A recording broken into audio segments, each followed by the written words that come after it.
Hey, Yes.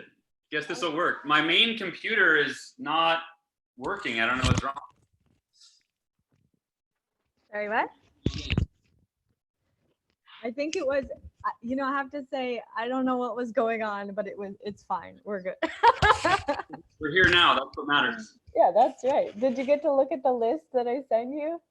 Yeah, I mean, I think that what we talked about, the general, touching on flow, I on that list, I mean, there's a handful or more that I could, touch on, but none of them stood out as like, this is the thing. Action, for example, the Miracle Morning is literally taking action, and what's the unique. Yeah, we can talk about, I like that one, the action, because I think that like that's one of the things, because I like the idea of the flow state. To me is that it's almost like the secret behind the secret, and the one thing missing in that whole concept was the action piece. It's like you just sit there, and I liked what you said about affirmations. You just sit there and you think everything's going to just come to you, and then you realize, oh, I got to do something. Yeah, so we can tie into that. I think that it's actually doing something every day that's a real tangible practice. And the unique thing about it is it still is incorporating all of the most ancient, personal development, spiritual practices. It's just it's making them really actionable and concrete. Yeah. And also what I like about it, I mean, lots of things, of course, but one of the things that I really like is that it's simple, like small segments of stuff. So it feels non-intimidating, it feels like people could do this. Yeah, sure. And I feel like that's one of the main things that keeps people from doing things. Like they and we can talk about this. And I'm just setting it up so it'll live stream over to these other pages. But let me just see, we can live stream over to Unify as well. Well, let me see. I didn't really. Unified mindfulness? No. You know what? Maybe we won't do that because I didn't ask them. But anyway, in the future, if we do something together, like I have this network of pages and we all cross promote, but I usually get it advanced, permission. So I didn't mention it to them. But anyway, we're going to live stream onto Killjoy Ayurveda. They have almost 10 million fans. And then I'll live stream to my page. And I don't know if we could actually, but there's an interesting thing about this cross posting that I don't know how to do it, but you could probably put it into your group too. Have you done cross posting? No. Oh, okay. It's like the coolest thing on Facebook that I found out about that I didn't know before. But basically, you can stream in multiple. Yeah, groups. And it looks like it's coming from each page, so it will look like it's live through your page, and then it's really coming through the Zoom, and it's coming on all the pages. So I learned that. Okay, let me just put the title. So, Dash, when you start moving around, it sounds like shuffling papers in my ears. Oh, does it? Okay, let me try without the thing. Okay, tell me now if it sounds better. Yeah, I mean, I think your vocal quality was a little bit better before, but I think it's still doable. It just that whenever you started moving like this and talking, there was a lot of yeah. Well, let me just test it one more time because I think what you were hearing was this might be hitting my hair or something. So let me just try it. Okay. You're saying it sounds better with this in? Does this sound better? Yeah, but when you move, even when you were setting it up, it's like you're hearing something like it sounds like papers running against a microphone or something. Okay, let me try without that. Now, tell me, how does it sound now? Is it better? That's good. Move your arms around.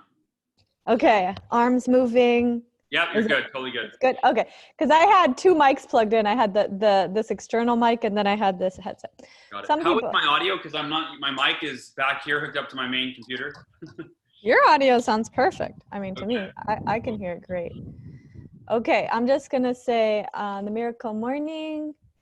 I'm gonna say learn about the Miracle Morning. Meditation. I'm going to call it a meditation only because Killjoy really likes meditations because that's like they're all about Ayurveda and stuff. Okay. So I said the flow of, like I said, one is, how does Miracle Morning get you into flow state every day? Number two, how does Miracle Morning elevate your consciousness? And number three, how do we do Miracle Morning? So that right. I think that's a good framework. Love that. Okay, I'm gonna put this in the title. Okay, and then let's see. And of course, if you want to start by sharing, maybe number 0 is where the Miracle Morning, how was that born? Where'd it come from? What's the story? So I can I like doing that. That's a good background. idea. Yes. Okay. About to go live now. Let's see. And action. All right, that's going live there. And here we are. So I'll tell you, I think we're going to be live right now, streaming. Okay, welcome everybody. It's me, Dashama. I'm so excited. I'm here with my good friend, Hal Elrod. I've known Hal for so long. We have maybe 12 years background together. And I'm so excited to share with you all about Hal's incredible work, because I was actually included in the first Miracle Morning book, but since then he has created a whole series of this beautiful, beautiful gift. And I teach this at all of my yoga teacher trainings, my retreats. I literally am an evangelist of the Miracle Morning. I don't even know if Hal knew that, but anyway, I've been reaping the benefits of this beautiful, beautiful blessing of a practice for many years. If you know my story, I was sharing with you, I'll share a little bit later about the kind of miracles that have come to my life from the Miracle Morning. But I just want to bring Hal on. Hal has such an incredible background. He died for 7 minutes when he was 18, I think. And so basically after that, the story just gets more and more miraculous. But, he came back to life. He went on to help millions of people to create an amazing life for themselves through his motivational speaking and writing. And then he created the Miracle Morning book, and that has gone on to impact millions of people as well. And, it just keeps going and going. He's an incredible father, a husband, amazing friend, and a human being, and is just one of my favorite people on earth. So I'm really privileged to have you here today and to have this conversation. So, all right, I'm just going to put you into the spotlight, I guess you could call it. And I want to introduce yourself, and we're going to have a little interview concept about the Miracle Morning and share with people how this can help their lives in this time of crazy transition on earth. And, with the meditations that are included in this and the different practices, how this can be a very practical tool for people to really improve their lives and get into flow state. Yeah, Dashama, thank you so much for having me. It's it's like whenever you have, people that are old friends, like we haven't talked, or I guess we talk every once in a while, but you fall right back into it. So it's beautiful to see you, and appreciate you having me on. And everybody that's watching or listening, thank you for this. So with the Miracle Morning, I'll share the kind of the story of how this came to be real quick, and then we'll get into it. And Dash, like you and I were talking about, the Miracle Morning it really takes a lot of the world's most timeless practices, what some people call woo-woo practices or spiritual practices, and it makes them really actionable, really tangible, really practical, and really results oriented. For me, I don't want to do an affirmation just to feel better. If I'm affirming something, I want to see that become my reality. If I'm affirming, I don't want to just say, money flows to me effortlessly. I'm a money magnet. I want to actually have some concrete affirmations that focus my subconscious mind and my conscious behavior in alignment with the actions and activities that will produce more value for the world and attract more money into my life, right? But in a practical, tangible way, not just a magical way. So the Miracle Morning was my background. It was born from a couple of what I would call rock bottoms, near-death experiences when I was 20 years old. So you were close, 18. I was 20 years old when I was driving home. I was hit head on by a drunk driver at 80 miles an hour on the freeway. My car spun off the drunk driver. The car behind me crashed into my door at 70 miles an hour. And instantaneously, the left side of my car smashed into the left side of my body, and I broke 11 bones. And I bled to death. I was clinically dead that night for approximately 6 minutes when the fire department had to cut the car off and tear the roof off to pull me out. That was when I bled to death. And I was in a coma for 6 days. I flatlined twice more and came out of the coma to be told I would never walk again. And, keeping a long story short, it was this really incredible recovery where I started to practice some of what became the Miracle Morning. I started to visualize walking again. And I started to put my intention on walking again, even though the doctor said I would never walk again. And 3 weeks after I was found dead, and 2 weeks after I came out of the coma, you know, and my leg had broken in half. I mean, my femur broke in half, my pelvis broke in 3 places. The doctors came in with routine x-rays and they said, Hal, we don't know how to explain this, but your body is healing so quickly. We're going to let you take your first step in therapy tomorrow. And again, this was 3 weeks after the crash happened. And, you know, part of me, I don't know that I said this, but inside I'm like, I told you guys, I told you I'd walk again, you know? So you fast forward. So that kind of started my path down into personal development and really, you know, mindset, the mind-body connection, all of these things. And then in 2008, when the US economy crashed, I crashed with it. And it was this 6-month downward spiral. And I really feel called to share this and this practice because right now we're in a very similar, you know, it's very different for sure. But the most recent time I think that we can relate to as a society was back in 2008 when the economy crashed and people lost their jobs and there was so much fear and uncertainty in the world. And I was in that time and I just had to kind of figure out what do the world's most successful people do that most of us don't do. And I kept coming across morning routines and morning rituals, but I wasn't a morning person. So I'm like, no. Like, I'm not getting up early. Like, what else did they do, right? And finally, I read enough articles that I was convinced. I'm like, if I want to get better, right? If I want to change my life, I have to change myself. And I've got to get out of my comfort zone. And so I decided I'm going to figure out what is the best morning ritual. What's the best practice that I can do in the morning that will have the greatest benefit and transform my life the fastest? And Dashama, I was looking for one practice. And, you know, about an hour of searching online, and I had a list of 6 practices that I kept coming across repeating themselves. And it was meditation and affirmations and visualization and exercise and reading and journaling and writing all the, and none of them was a clear-cut winner, if you will, as to like, well, this is better than this, right? It was just depending on which person you would listen to. And they go, wow, meditation changed my life. Yoga changed my life. Journaling changed, right? It was just dependent on who you asked. And so the epiphany that I had as I was like kind of frustrated going, I don't know what I should do for a morning routine. I went, wait a minute. What if I did all of these? What if I woke up tomorrow and I did the 6 most timeless, proven, spiritual, personal development practices in the history of humanity that the world's most successful, fulfilled, accomplished people have practiced and sworn by for centuries. And if any one of these will change my life, I thought, imagine what all 6 would do. And so I woke up the next morning an hour earlier, which by the way, even though I wasn't a morning person, I was actually excited. Like I felt like a kid on Christmas Eve where I went to bed that night, like, oh my gosh, what's this going to be like? It was new. It was exciting. I woke up, I did all 6 practices. And my life changed that morning because even though my outer world was still a mess, right? There is no snapping your fingers and everything magically changes. I was still $52,000 in personal credit card debt. My bank was being foreclosed on, or the house being foreclosed on by the bank. My body fat percentage had tripled in 6 months. I was really at a low point. So that didn't change overnight, but I changed. I guess I could say overnight or from that morning.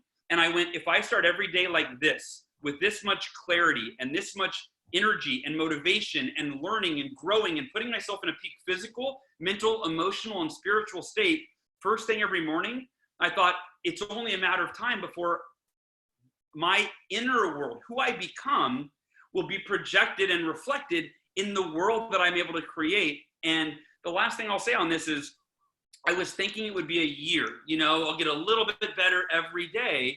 And within 2 months, in the declining economy, I more than doubled my income. The economy kept getting worse, but as I got better, I figured out how to work in my business in a way that I was able to bring on clients and find the people that were the right fit for my business. And my income doubled. I went from being in the worst shape of my life physically to deciding to run a 52-mile ultra marathon. I had never run before. And I went to my wife and I said, sweetheart, I can remember the conversation. It was right around the 2-month mark. And I said, sweetheart, I just signed on 2 more clients. 2 months ago, I was depressed. I was scared. She's like, yeah, I remember. I said, it feels like a miracle. Like we are now earning more money than we've ever earned before. I am running, 20 miles a week. Like what? I've never done that. My depression is gone. I said, Yes. this morning routine feels like a miracle. And she goes, it's your miracle morning. And I go, I like that, miracle morning. So I started writing it my schedule, but I never imagined it would be a book or a movement. And then you kind of fast forward to today, the Miracle Morning book published in 2012. And I think you mentioned, right, it just surpassed 2.5 million copies sold. It's translated in 37 languages. And all of that for me is, it's not, to me, it's, I don't take ownership.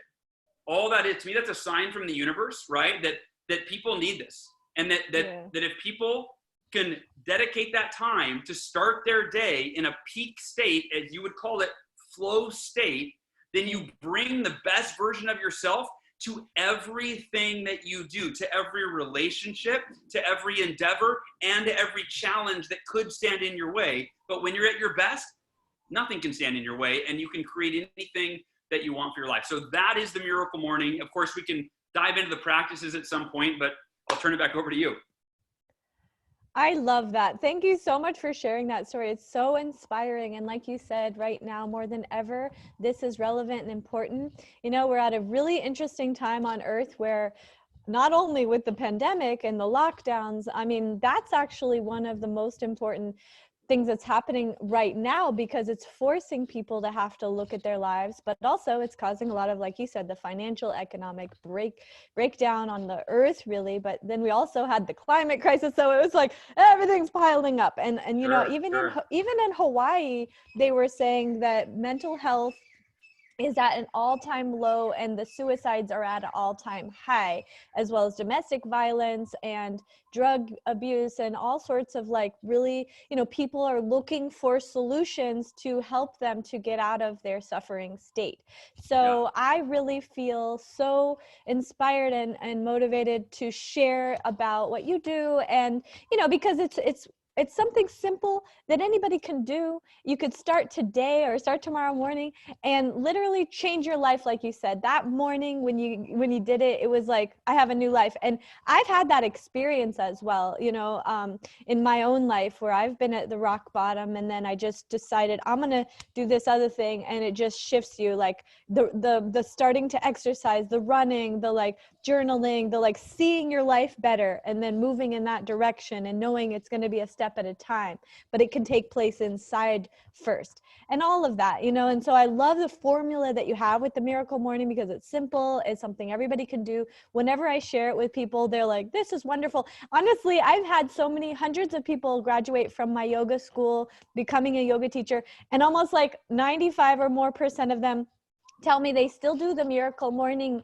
You know, they don't even all do all my practices that I teach, but they do the Miracle Morning. So I'm like, okay, let's get more people into this. And what I did, I adapted it. I made a yoga version and I do like Kriyas and some Kundalini practices with my Miracle Morning, but like, and some mantras. But I love the visualization. I read, I journal, I do the visualizing and the affirmations. I even started a whole TikTok channel of affirmations. I'm all like into it. So I'm a big fan of you and your work, and so happy to see all of the success of this as it's spreading. And I do think it is such an important and timely message and methodology, and the inspiration behind it also coming from your own personal experience, that makes it even more, I think, relevant, because sometimes you hear like, oh, this is going to be great. And then people, they can't relate to it, so they don't necessarily dive in. But I think a lot of people could also relate to the things that you were going through when you wrote it, and that's what they're also maybe going through, whether it's the weight gain, I'll call it, or, you know, health issues, or the financial issues, or the depression, which is a mental health issue. And a lot of people are facing all of these things. So, you know, I loved what you said about the flow state, and I just want to dive into that topic, because the flow state is the topic of my next book. And, you know, I even talked to the people who are the founders of the Oneness Temple, and they teach all this world peace to the prime ministers of the world and all these Nobel Peace Prize laureates and stuff. And we were talking about how they always teach that the peak state you can get into is called flow state. And I felt that as well. And I actually, you know, this concept was born through my own personal struggle of being out of flow, and then recognizing the difference, right? Like when you're out of flow, it really helps you to realize how important it is to be in flow.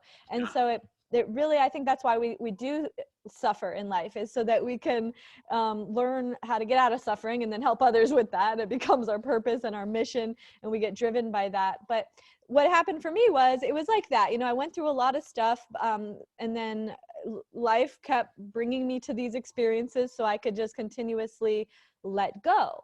And I feel like one of the big it's one of the universal laws that I had on the list was surrender. So it's really, I think what happened with you also, it's like right before you found the discovery of Miracle Morning and that you were really ready to change your life, sometimes life makes you go through an experience of suffering, and then you have to surrender. And that surrender is like, I let go of this old story, and now I'm going to start a new direction, and it's a new story. And even if it makes me wake up an hour early, I'm committed. And then that leads to the other universal law that's in the Flow State book that I would love for you to talk about, which is the law of action. And this is one of the laws that, in the movie The Secret, the book The Secret, they talk about the law of attraction. And a lot of people feel like you meditate, you visualize, and then just millions of dollars show up in your bank and everything gets better and your life is just perfect. And that's not the case. You have to do something. So that law of action is really a pivotal turning point for many people. And so I'm going to bring you back on, and I just want to hear you go into any detail you want to talk about the law of action or any of the law of anything to do with flow state. I'd love to hear you share. Yeah. So when it comes to flow state, I think that for a lot of people, the term flow state, anytime we hear a new term, it if it's not within our realm of understanding or experience, then it's kind of like, oh, I don't, that's separate from me, or I don't know how to do that. Or it sounds like, it can be almost confusing. I don't know what it is. And to me, I would attribute flow state, like I think with anything, including the Miracle Morning practices, which when we get into, you'll see, like, it's how do you simplify these so they are so practical, so understandable, so actionable. And with flow state, I would call it peak state. It's being at your best, And for me, that's what the Miracle Morning is it's every day having this ritual that virtually ensures that I start every single morning, every single day in a peak physical, mental, emotional, and spiritual state, right? And I would say that, you combine those, that is the ultimate flow state. You can be in flow state in any one of those four categories, right? Just physically.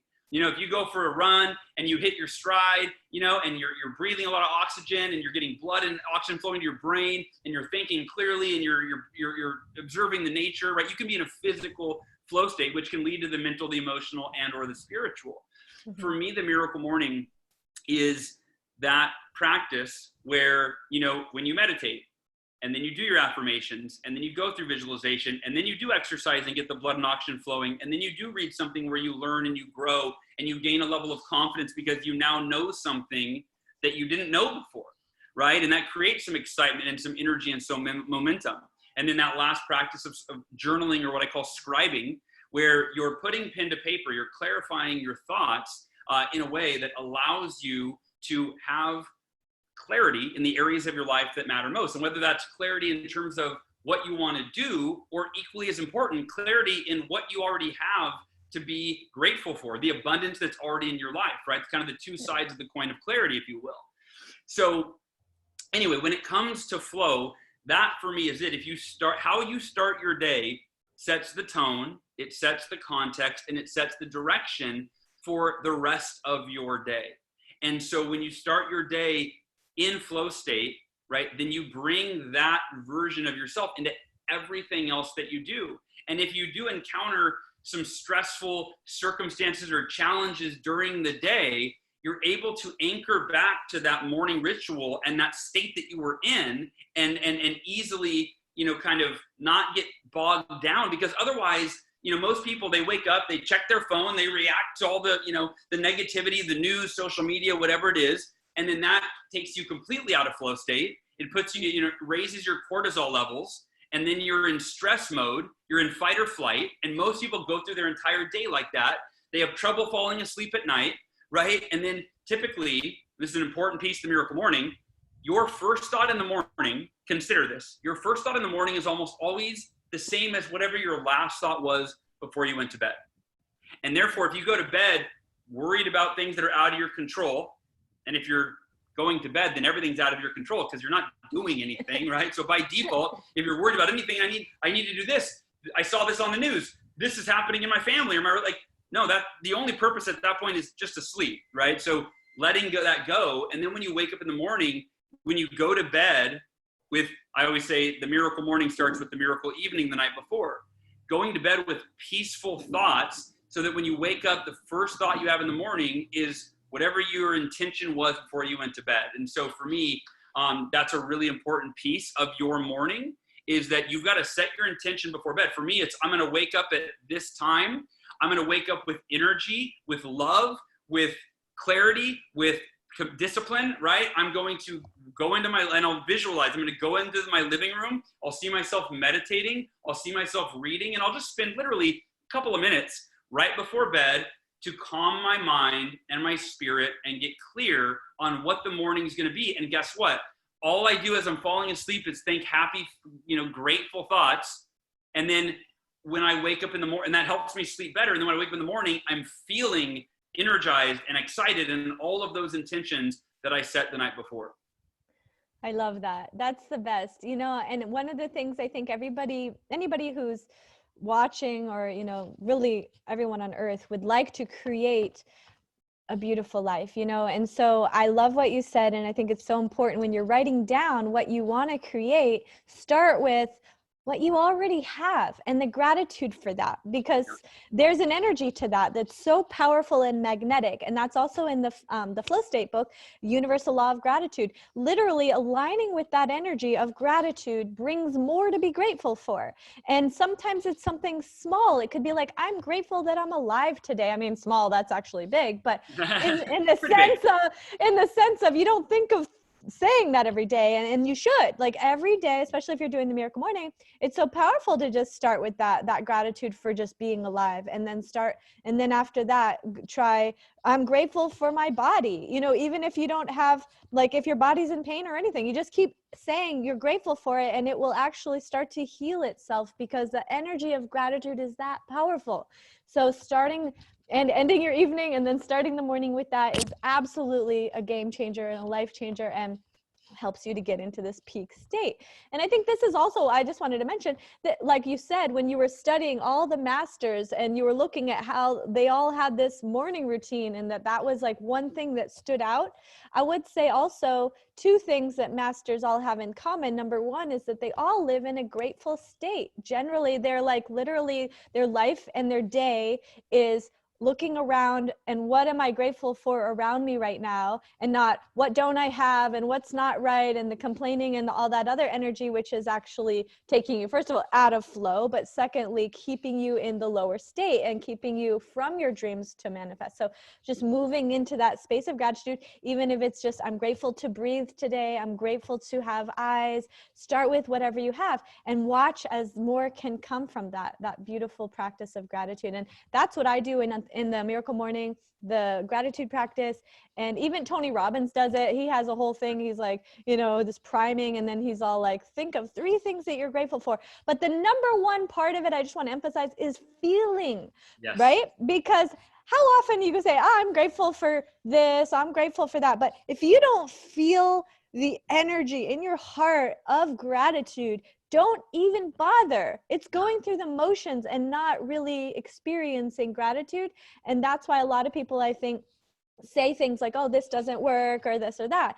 It's because it doesn't just happen because you go through the motions. Even the miracle morning, if you just wake up and go through the motions, but you're not actually present and you're not connecting to that experience, you might not have as many miracles, right? But if you're sitting there and you actually are present with your gratitude, and you're actually present when you're reading, and you're actually present as you're visualizing your beautiful dreams and everything coming true, and you actually feeling it, and you're feeling like, yeah, I'm living that life right now, and I can see it, I can feel it, and it's happening, and this is who I am, and feeling that is the key, right? Yeah. I'm going to turn it back to you. Yeah, I agree. And I always say that there's intellectual gratitude, which is, I'm grateful for my family and my life and my house, right? And then there's heartfelt, soulful gratitude, which is where you don't even think about it. You just feel it to the point where you either smile or you cry one of the two, right? Like that gratitude, you feel it. And that's true for any emotion. Confidence, right? You can't just think I'm confident, you've got to feel it. I want to do this. Let's dive into the savers. I want to get really tactical right now. And I'm going to share some of these I'll go deeper into. And some, there's a couple I really want to touch on that I think are really misunderstood, specifically affirmations and visualization. I think that they've been taught in a way for a long time, in a way that doesn't serve us optimally. And I'll get into that in a minute. So the 6 practices that make up the Miracle Morning are, they're organized into an acronym, which is my beautiful wife's idea. Thank you to her. And you can remember them, right? So these are the savers. Silence, S for silence. That's your meditation or prayer. A for affirmations. V for visualization.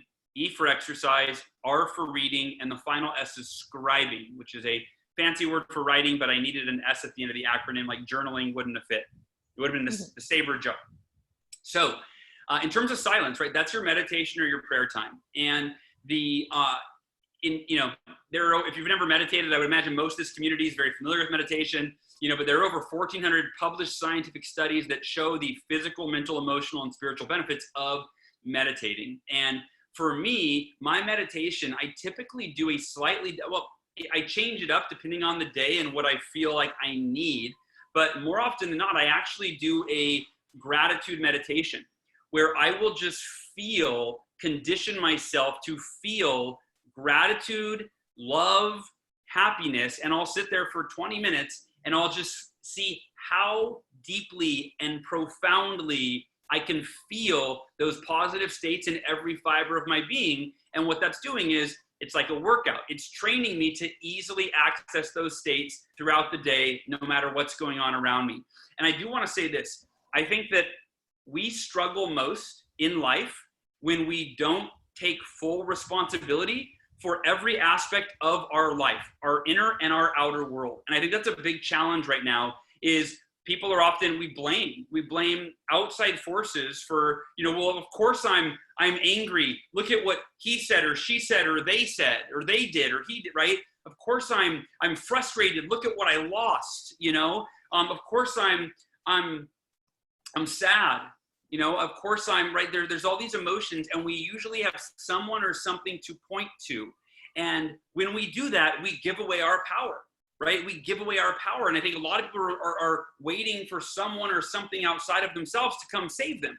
And to me, we have to save ourselves. This is about going, the moment you take responsibility for every aspect of your life is the moment you have the power to change any aspect of your life. And the things that have been the most powerful for me are my greatest adversities. It was the car accident. And when I was told I would never walk again, I went, I'm going to be the happiest, most grateful person that you've ever seen in a wheelchair if I never walk again, because I'm in a wheelchair either way. And so I just wanted to mention that because for me, that's what meditation has become. It's been conditioning my inner world so that I can achieve bliss, happiness, whatever you want to call it, independent of any conditions. And then, as you know, Dashama, 3.5 years ago, I was diagnosed with a very rare and aggressive form of cancer, acute lymphoblastic leukemia, which I was given a 30% survival rate, actually a 10 to 30% survival rate. And so as a dad, my daughter was 7 years old, my son was 4. And so to be told that you have a 70 to 90% chance you're going to die is where these practices were really, for me, it's like I had to, put my money where my mouth was, so to speak. Like, all right, you've taught this Miracle Morning. Can this Miracle Morning literally save my life is kind of what it became. And for me, the day that I was diagnosed with cancer and I had to tell my wife she was out of town, I had to tell her that the doctor's given me a 70 to, or a 10 to 30% chance of surviving. I said, sweetheart, I promise you, number one, I think this will be the best thing that ever happened to me because I believe that the greater the adversity, the greater the opportunity for us to learn and grow and become better than we've ever been before. I said, and the second thing is, I promise, sweetheart, I know I'm so sorry that I'm mostly sorry that you and the kids have to endure this with me. I said, I'm at peace with it, and I promise you, I'll be the happiest and the most grateful that I've ever been while we go through what I would imagine will be the most challenging time in our lives. And, it was, I was on death's doorway many times. I was in the ER fighting for my life. And there's actually, you'll see, we just watched it last night, this new Miracle Morning documentary that's coming out. We were halfway through filming it when I got cancer. And I called our director. I said, the movie's off. And he said, no, I'm coming to the hospital with a camera. And so he filmed this journey, and we saw this scene last night that we debated whether or not to put in the movie. I'm sorry I'm going on a tangent, but this is relevant. And it's a scene of me in the hospital after I've been on pain management for 10 consecutive days. It was the hardest 10 days of my life. I'm in horrific pain. I'm bald. I weigh, I'm very frail, and I'm bawling. I'm in so much pain, and I'm saying, I am so grateful for this pain. I am so grateful. I said, the suffering or the pain I'm in doesn't change the fact that I'm not dead. So this will make me stronger, And again, I share that because I feel like right now, you mentioned the mental health crisis, and I feel like this is my mission right now. The Miracle Morning is the tool, it's the practice, but my mission is to empower people to realize that your inner world is 100%, maybe not 100%, it's 99% in your control. And no matter what's going on around you, you get to choose what's going on inside of you. And so that first practice of silence and the other Miracle Morning, the savers, enable me to go, you know what? I can't change what happened yesterday. I can't change what's the state of the world, but I get to choose who I am today. I get to choose how I show up today for the people that I love and the people that I lead. And starting that day in peaceful, purposeful silence allows me to get centered and grounded, and it will allow you, right, to tap into whatever state, whatever mental or emotional state will serve your highest good throughout the rest of the day. You get to anchor it in the morning. So with that, I didn't mean to go that far into that whole thing. No, that was so great. Oh, that was so great. I actually think it's so important that you shared that full story. And I watched your whole journey through going through the cancer and the chemo. And you even told me how you were doing the Western and the Eastern medicine, and it was helping. You did the coffee enemas, and you were doing Ayurvedic as well a little bit. And then you were over here also doing chemo. So, it was so miraculous to see your recovery, and you shared the whole journey online, and I was watching and I was rooting for you, and I knew you would come through. I actually have a belief or a feeling about people, I would say like us, because I've also been through a lot of near-death experiences, but there's a certain type of soul that signs up for that journey. It's like, I realize that I'm going to be able to help a lot of people because I have a strong soul. He's like, you have a strong soul, and you can make it through anything. And so you're like, all right, what are you going to give to me now that I'm going to show that I can get through this too? And then I'm going to help many, many millions of people also make it through their hardest moment. Because there's something about that story that they needed to connect to so that they could rise up as well. And it's like, I don't know, I guess, what is that movie, Rudy or something, like the underdog and all that, and I know Dean Grazioso, and there's all these people like that really understand. Tony Robbins, another one, people that understand that it's like, the people that go through the hardest experiences are the ones, not always, but generally, if you do take control of your life, that you end up helping the most people, because it changes you on such a fundamental, deep core level of who you are, and you realize what your real purpose of being here is from those moments when you almost die and you have to choose to live, or when you do die and then you come back and you choose to, how am I going to live my life now that I've chosen to come back? Because now I really see that it's all a choice. And I loved what you just said, that we have the control over our inner world. Our inner world is the one thing that we can control. And it's sometimes we forget that because, like mind, that's what I've been teaching meditation for 15 years. And it's like, when you start out, you close your eyes. I got interviewed the other day on a radio show, and the guy said, 92% of people that meditate have a good experience, but there's actually 8% that it puts them into psychosis and blah, blah. And he had like these statistics. And I said, I think the only reason that those 8% might have a bad experience on meditation is because they don't have any guidance. So they close their eyes and it's a war zone in there. And then they get caught up they get it, spiraling down into their own inner sanctuary of war zone. Yeah. And so you need guidance, especially if you've had a lot of trauma, or if you have mental illness, or like a lot of things going on inside. You definitely should get some professional meditation guidance and things like that. But 92%. So I said, what about talking about those 92% that all changed their life for the better? And like, actually, most people who meditate have the positive experience where they're like, wow, actually, I'm getting better and better. Life is getting better every day now that I'm doing this. So I would definitely recommend people getting that expert guidance on the meditation part if they do find that they're facing a war zone when they close their eyes. But for the most I part, agree. That's where guided meditation is crucial. Yeah. So I'll go through the rest of the savers, and the next one we're going to address is my favorite. This to me is the biggest, the most misunderstood practice. And in my opinion and experience, this has been the most beneficial for me, and that is affirmations. There's one of two problems with the way that affirmations have been taught and understood, I think, for, I don't know, as long as I've probably been alive. Number one, we're taught to essentially lie to ourselves, right? We're taught to say, I am blank. And that blank, we fill it in with something we aspire to be, but that we may not yet be. So for example, if you want to lose weight, right? You might say, I am thin. I am thin. I am thin. But if you look in the mirror and you weigh the most you've ever weighed, well, you're lying to yourself, and we're all smart enough, and the truth will always prevail. So if you say, I am blank, but you're not that blank, then you're fighting with reality. If you say, I am wealthy, like you said, Dashama, but you're struggling financially, then every time you try to affirm something that's not true, you're fighting reality, and your subconscious is going to go, no, you're not. And so the truth will always prevail. The second problem with affirmations, the way we've been taught, is we're taught to affirm some magical, mystical promise that takes no effort, right? So an example of a very popular money affirmation is, I am a money magnet.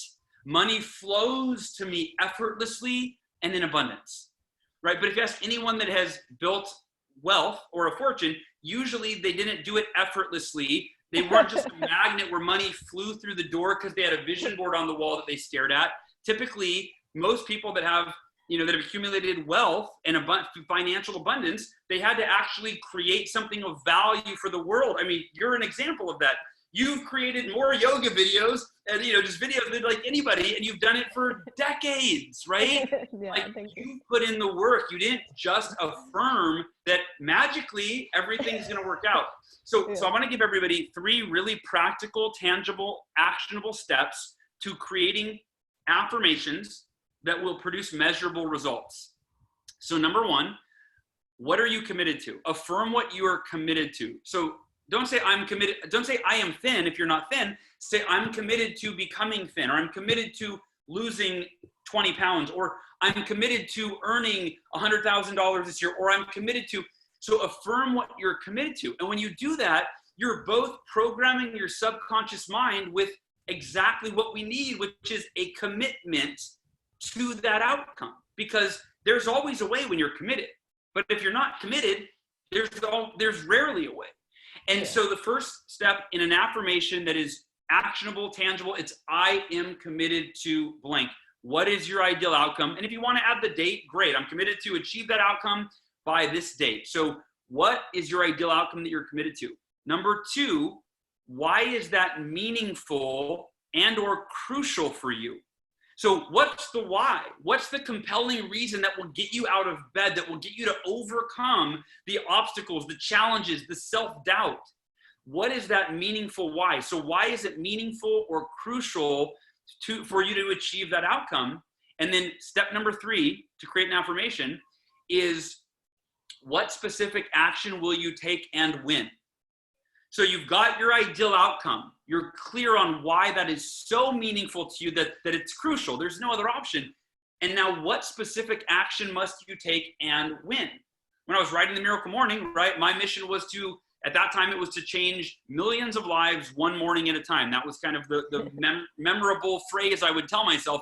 That's why I'm doing this. The why was, I have a responsibility to share with humanity the practice that changed my life, with the faith that it will change theirs. And so I will write every single morning from 6 a.m. till 7 a.m. after my Miracle Morning. And I read that affirmation every day. And when you affirm in that way, you're not lying to yourself, and you're not promising some magical result without needing for your effort. Right? You're affirming something that's very practical. It's your commitment to the ideal outcome. You're reaffirming why it's so important to you that you'll do anything to make it happen. And you're clarifying the specific actions you're going to take and when you're going to take them. And so I have those 3 steps in every area of my life. I have those 3 steps for my goals as a father and as a husband, and in my finances, and with my mission in the world, and in my business, and in my health, and in my fitness, right? Each of my goals is supported by that formula, those 3 steps, and that aligns my subconscious mind and aligns my conscious behaviors with exactly how I need to think, believe, feel, and act in order to make that outcome a reality. And then I can go to the visualization unless there's anything you wanted to share on that. Oh yeah, well, thank you for that. I do want to mention, because I'm really big into affirmations now, and like we talked about earlier, I was also that way. I always felt like affirmations don't really work because you say it and then it just seems like you're lying to yourself, like you said. And so anyway, like recently I shifted into a whole new way of doing affirmations, and I love yours because you're actually, I'm going to adopt your style now because I want to try it. But basically what I started to do was reposition my subconscious mind in what I was actually talking about. Like, so for example, if I was saying I am a magnet for wealth, instead of saying that, I would change the word wealth to abundance. And then I would change my perspective on abundance. Like, okay, I am abundance just because I have plants around me. I am surrounded by beautiful air to breathe. Like, this is all abundance. So like your view on what is abundance, if you understand that, like, we're living in a world of abundance, the universe is infinitely abundant. So if I can just align with that abundance energy can be similar to the abundance that's also in financial abundance or abundance of energy or any kind of abundance. But just recognizing like your relationship to the universe itself is that the universe is abundant, and by being an extension of that, I too am, by nature of being an extension of the abundant universe, am abundance. So anything that's like in my subconscious mind that doesn't believe that is what needs to be, let go of, right? So it's like the beliefs that we have in our subconscious mind are mostly what's blocking the flow, right? So if we're like, I am abundance, but in the back of your mind, you're like thinking about all the credit card debts and you're thinking about all the things that, like you can't afford, then obviously the subconscious is going to undermine the affirmation. So I love your approach because it's much more practical for people who can't maybe like feel that interconnectedness to the universal abundance. And then start with this practical approach, and then you can start to expand to that. And I would say, and you can tell me your view, but I would think that when you meditate, you do feel that though, like in your own energy, that you are interconnected to the abundance of the universe. So when you say I am abundant, you mean it, even it's not really in relation to your bank account, right? Yeah. For me, it's kind of a combination of all of it, meaning those 3 steps that I gave, that's the foundation of all of my affirmations. But then there's usually paragraphs after that. So for me, an affirmation in its simplest form is a reminder of something that you want to embody. So if I read a book, right, and if in fact, my affirmations, I have a lot of them on my phone here, but if I read a book and I'm reading a book and there's a quote, and that quote is meaningful to me, and I go, wait, I need to embody that quote. I need to live that quote. Then that goes into the affirmation under whatever category, right? So my affirmations always my biggest problem is they end up getting too long, and then I have to like kind of organize them and shape them, cut them down a little bit.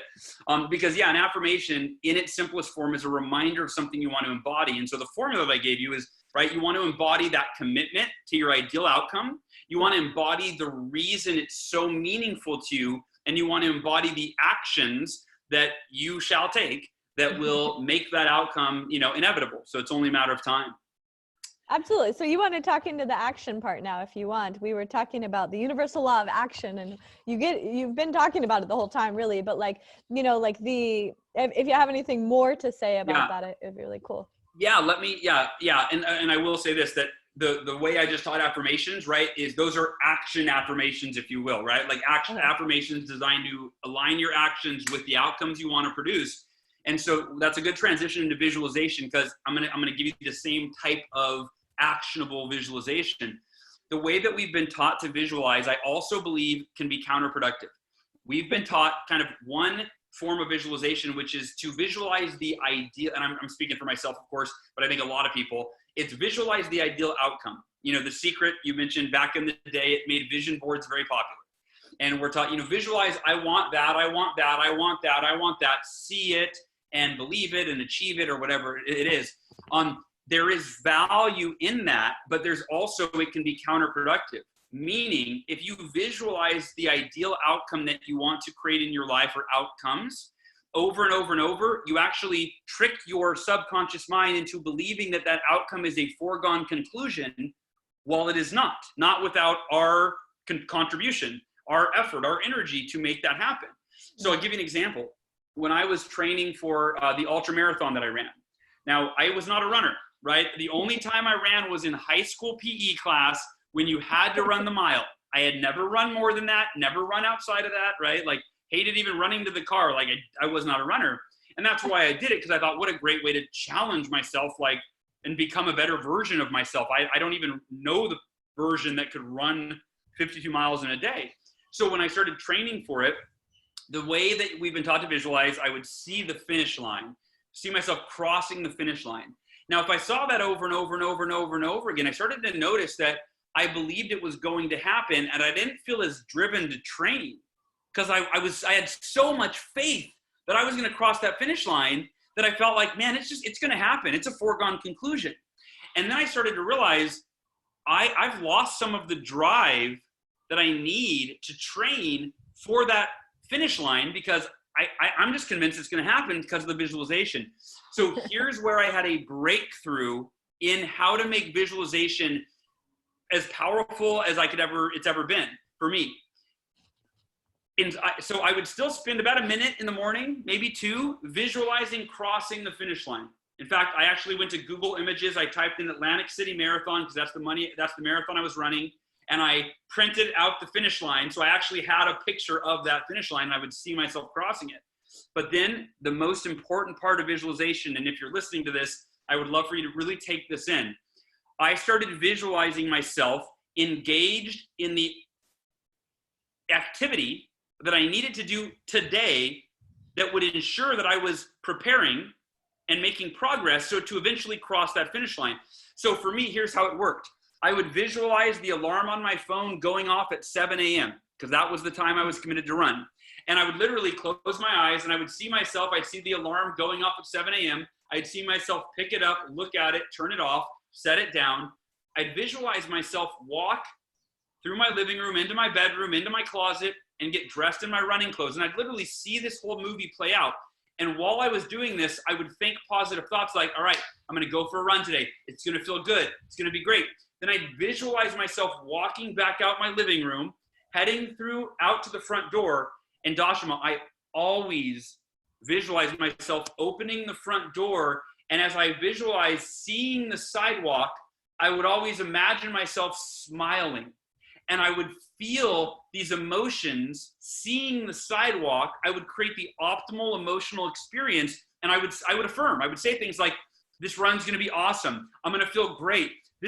I'm becoming a better version of myself with every step I take, every run that I complete.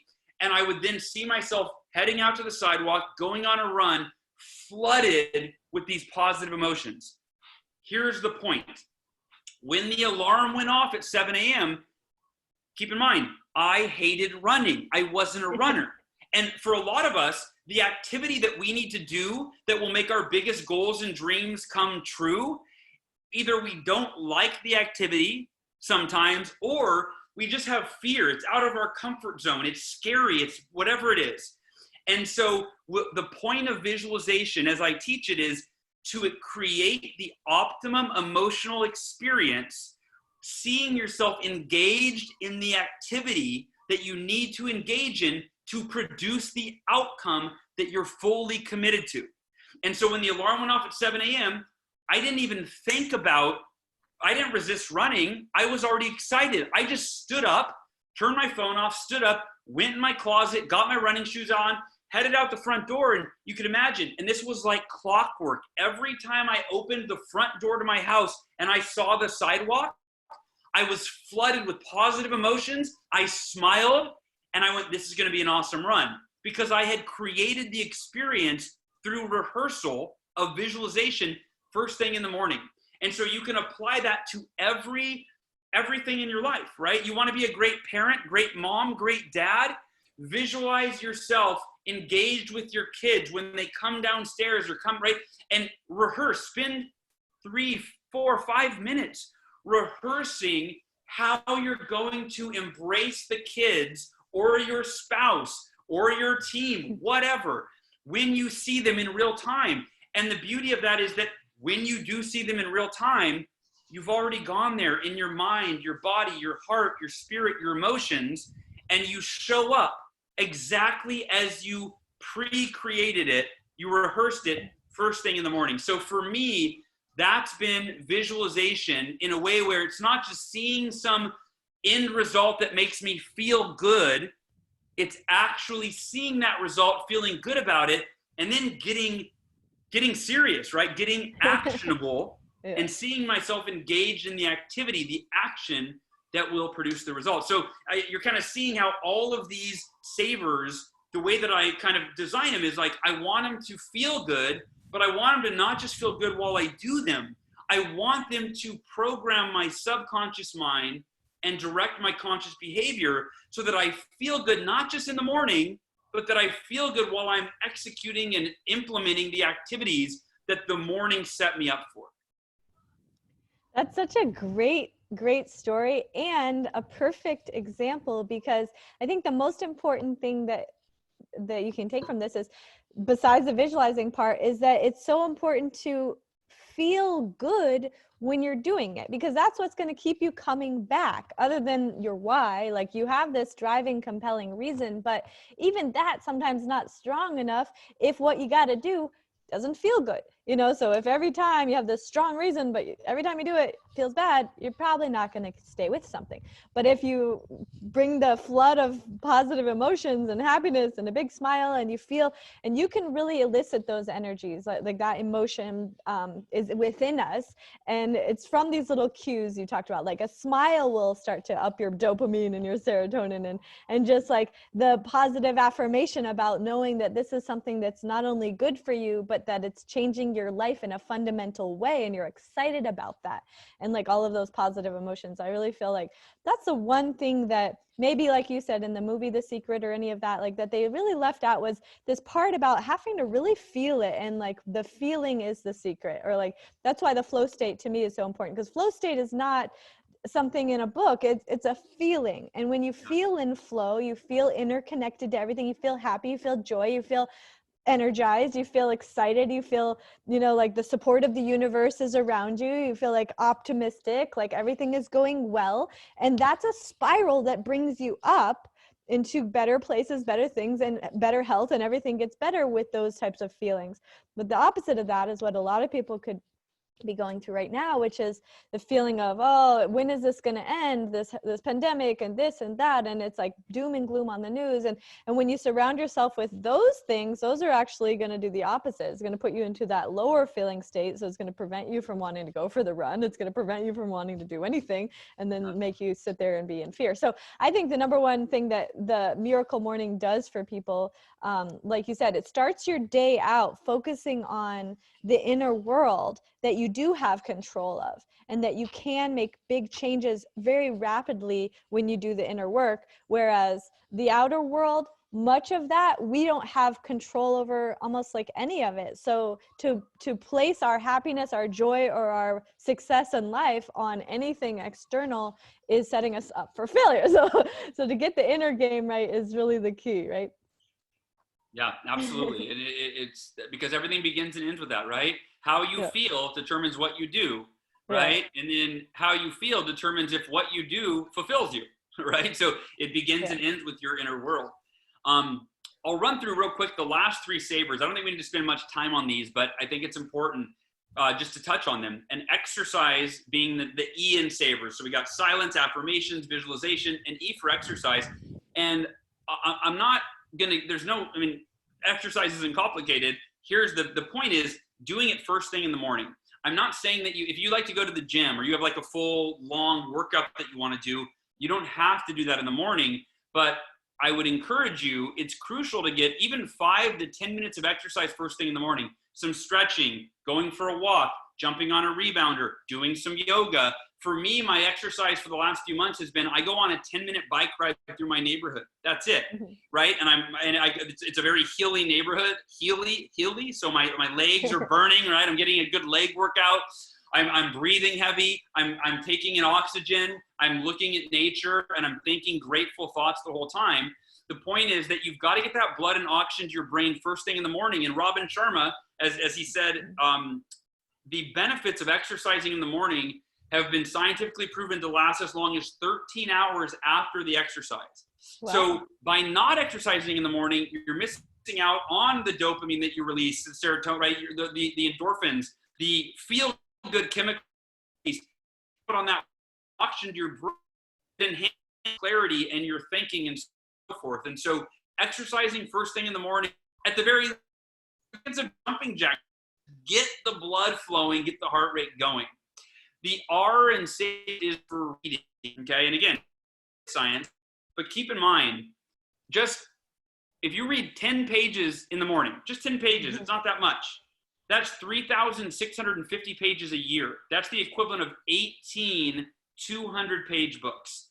And if you want to be happier, or you want to be healthier, or you want to improve your marriage, or you want to be better parents, or be wealthier, there's a book for that, right? We're all one book away from changing any area of our life. And like when I wrote The Miracle Morning, it was, I knew that if you just tell someone something, it's easy to forget about it. But if you spend a few weeks reading something that somebody spent a lot of time figuring out, for me, if I'm reading a book on finances, that person that wrote it, right, they've probably spent decades developing their systems and improving them, and you're getting that in a very short amount of time.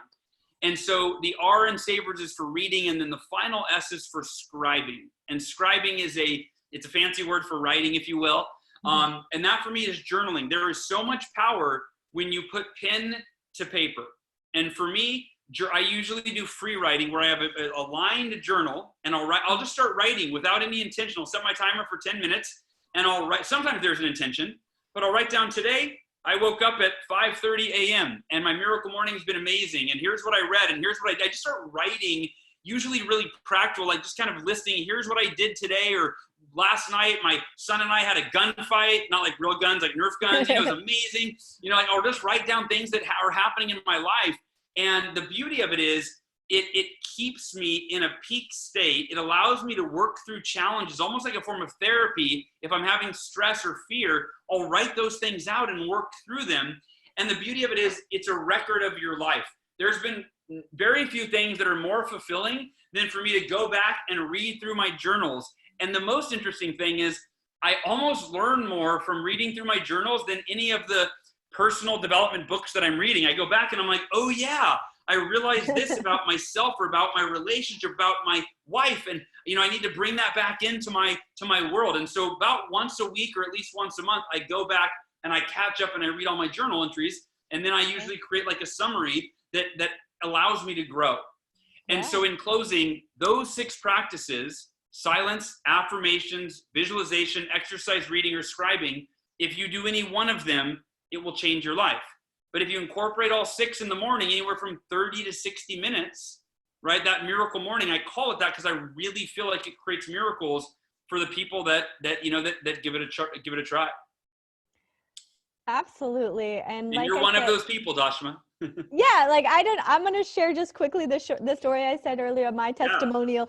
I mean, I've had a lot of miracles from the Miracle Morning, but one of the really cool ones is actually still producing a lot of beautiful fruit many years later. So I knew Hal from 10 or 12 years ago. I wrote the chapter on yoga in the first Miracle Morning book. So from it's still that, in there. It's still in there. Yeah, yes. And it's so cool. Like, people message me a lot, and they'll be like, hey, I found you in the Miracle Morning. And, it's just such a beautiful feeling for them to relate to me in that way. And then I've been teaching it at my teacher trainings to all my students for many, many years. I always start the day with that. And like I said, some some of them, that's like the one thing that at the end of it, they're like still doing it and it's changing their life. And we do a lot of practice, like 300 hours of many different things they learn.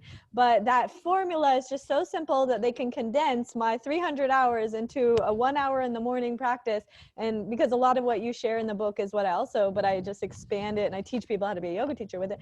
Yeah. But basically, so 5 years ago, I was in Bali leading my annual yoga teacher training, and we were doing the Miracle Morning every morning, and I had this dream because 12 years ago, I released the first 30-day yoga challenge, and it was on YouTube. And back then, it was the only online yoga challenge in the world. So it went viral and reached millions of people. And that's how I really started my, my yoga teaching career, was through YouTube.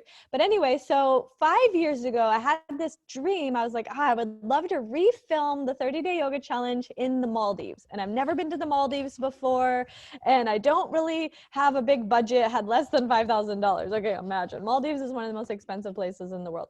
So anyway, basically I was in the Miracle Morning, I was writing the journaling, I was visualizing it happening, I'm visualizing getting the video guy to say yes and getting the right hotel resort to sponsor it so it didn't cost us, and I'm visualizing and I'm just writing it out, and I'm doing the whole Miracle Morning was about that vision for that month. So it was 30 days.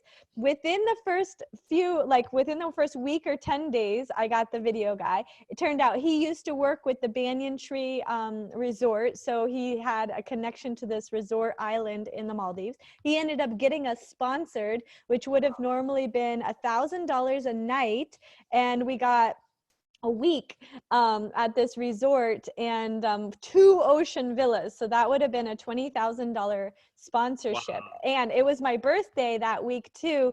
So because I went after the trade, so it was July, and they took me on a private boat to a sandbank island at sunrise on my, all included. Like for my birthday, it was really, really like above what I had put into my visualization even. Like, I mean, I wanted, so they had these seaplanes like included, like they like hooked us up. And so anyway, and then we filmed the whole program, which was 30 yoga videos on the beach. So it looks like you're in a vacation and everything. And so that was that. And then we filmed it and I said, okay, we're good. And then after that, we had to edit and all that. A year later, I ended up getting a deal with QVC, and QVC launched these videos on Black Friday with the Xbox and the Amazon Kindle Fire. So we ended up, they sold 75,000 units in one day because the quality was so good of this production. And it was just so beautiful. The beach, it's so blue and everything.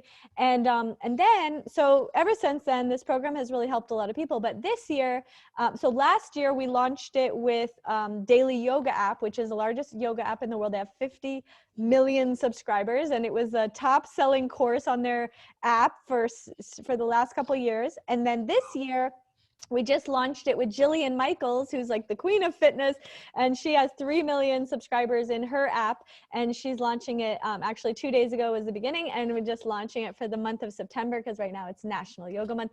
So it's like one of those things. 5 years ago, I planted the seed for 30 days with the Miracle Morning, and this tree became a beautiful, beautiful blessing to the world, and it's still bearing fruit and it's still helping people. And, who knew? I mean, I had that piece you talked about, which is the why, the reason, because I have a compelling reason to spread yoga because I know that it helps people and on the meditation. But I wasn't thinking, and then in 5 years, but I did have it in my heart that I wanted to reach as many people as possible because this is a blessing to the world. So anyway, that Miracle Morning experience has 5 years blossomed and blossomed and blossomed. So that's an example and a success story that I can share about how the Miracle Morning can change your life in so many ways. And so that's amazing. I don't know if it gets better than that, Dosh. That's congratulations to you and all the people that are being blessed by that work. That's amazing. Thank you. I'm so grateful. And, I think the number one thing, and I really feel like you and I have this in common, which is like truly having the deep desire in your heart to serve, like that you're doing this. It's not for the money. It's not for the other thing. It's not for the fame. It's not for like to be cool. It's literally, you know, your purpose of being here and you're doing your purpose. You're living your purpose every day. You're like fueled by that. And that is a beautiful energy to create from, because that's one of the things that I always teach is that, you know, when you create from that passion, the universe responds very favorably with a lot of support. Whereas if you come from personal selfish desires, like I want to make a lot of money and be famous, like that almost never gets a good result. You know? And so it's like you have to get the inner game right. And that's why the Miracle Morning is so powerful, and the yoga and everything that I teach as well, because it's all about the inner game. And once you get that right, the rest, as Eckhart Tolle says, you know, inner, what did he say? There's a quote by Eckhart Tolle talking about like the primary is inside and then secondary is outside. So as you get the inside right, the outside falls into place. And that's what I believe as well. Do you have anything more you want to share? And what are you up to now? And I know you have a new movie coming out. I wish I was in your movie. I would love to share my story. I do too. I wish you, I wish you were. I was thinking about that today. In fact, there's like, every day I think of someone in my life or world, you know, I'm like, oh, they're not in it. In fact, we have like, not everyone that we film made it in, which makes me sad. Like we couldn't fit it'd be like a 5-hour movie. Anyway. So we started filming this. The way that this happened is my mission changed from change millions of lives, you know, to elevate the consciousness of humanity. Once we reached 1 million people, I thought, okay, let's, you know, I'm starting to think bigger and see how this could impact people. And one of my close friends, Nick Conadera, is a filmmaker, and he called me, he said, hey, what's your mission? And he knows, but I said, to elevate the consciousness of humanity. Why? He said, what percentage of humanity reads self-help books? I said, I don't know, like 1% maybe. He said, what percentage watch films or TV? And I go like 80%. I don't exactly know. And then I'm like, oh, I guess we're making a movie, you know, and that's how we're going to reach more people. And then, as I mentioned, halfway through filming the movie, I got cancer, and the movie it is now this beautiful, like the first hour is, it shows all of these, you know, world famous influencers and how they start their day and talking about silence and affirmations and all these practices. But then the most beautiful part of the film is all of the people, you know, ordinary people, if you will, people that, and I mean, I'm in the wrong way, but, you know, just people that started the Miracle Morning. And like one gentleman, Mike Eaton, his story of, he lost 90 pounds in 6 months from the Miracle Morning. And it's the story of how he was bullied as a child. And he was, I mean, it just, there's all these stories. There's these high school students who, you know, they used to like hate the morning, and now they started a Miracle Morning club on their campus where they teach other high school kids. So their story. And then this single mom in Kenya who was blind and lost her eyesight and got eyes from America. And to get out of depression, she Googled how to get out of depression, and she was recommended Miracle Morning. So there's all these beautiful stories of all these people who, and how the Miracle Morning transformed their life, or how they transformed their life. And then the last 30 minutes is me fighting for my life and how that all came to be. And so anyway, so the Miracle Morning, the movie comes out on 12/12/2020, December 12th, 2020, which is the 8-year anniversary of the Miracle Morning book. It'll be a online release, and it's not for sale yet, but you can go to miraclemorning.com to get all the updates. So that's so cool. I love it. I'm so proud of you and so happy for all of your success and all the people that have benefited from your work in the world. And so I guess we're just going to wrap it up. But if you guys want to find Hal, he has the Miracle Morning Community, which is a Facebook group. You have your website, The Miracle Morning. You also have halelrod.com. And he has so many blessing gifts that you'll give probably. So go to his websites, go check him out and follow his work. Stay motivated, stay inspired. This is the kind of people you want to have in your corner. You know, like when you're thinking like tuning into what you're tuning into is also a big part of how your life is unfolding. So tune into the positive people that are like moving in the positive direction, and take your life in that direction too. And everything can change for you pretty rapidly. So thank you so much for being here, Hal. Do you have anything else you wanted to share? If you're watching this, well, first, thank you, Dashama. Thank you. But anybody watching this, I don't know what you're going through. I don't know what life is like for you. I know that life can be really, really, really hard, really difficult, and really scary, and really painful, in a lot of different ways.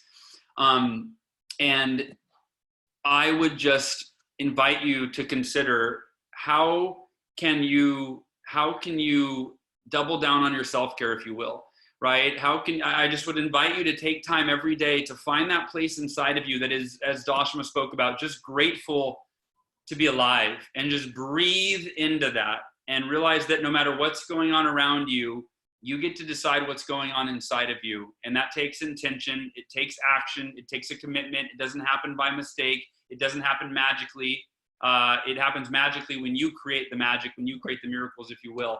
But I just want to say that if you're, my heart goes out to you if right now you're struggling mentally, emotionally, whatever it is. And I hope that you will wake up every day and dedicate some time to yourself, because you deserve it, and dedicate time to becoming the person that you need to be in terms of your mindset and in terms of your thoughts and intentions and actions to create and experience everything that you want for your life, because you're capable of it and you deserve nothing less.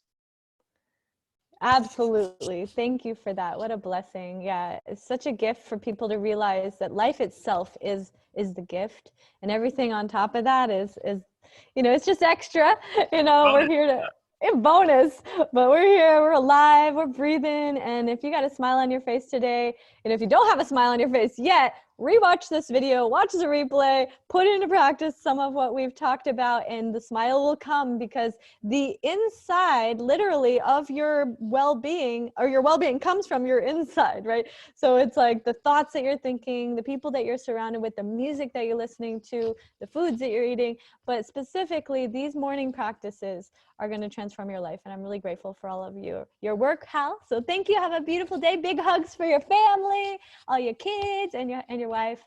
Love you. Love you too, Dashama. Thank you for everything that you do, and thanks for having me today. Thank you. Namaste.